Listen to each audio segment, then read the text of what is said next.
وخلال يوم الخميس المقبل بمشيئة الله تساقطات مطرية ضعيفة ستغمر المناطق الشمالية الغربية الريف السايس والأطلس هذا، وستكون الأجواء مستقرة بباقي جهات المملكة مع سماء قليلة السحب.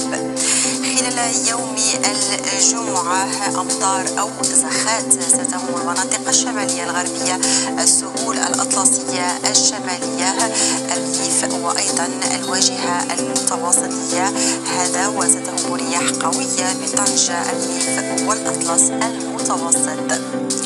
خلال عطلة نهاية الأسبوع إذا تساقطات مطرية محتملة بالمناطق الوسطى والشمالية بالأطلس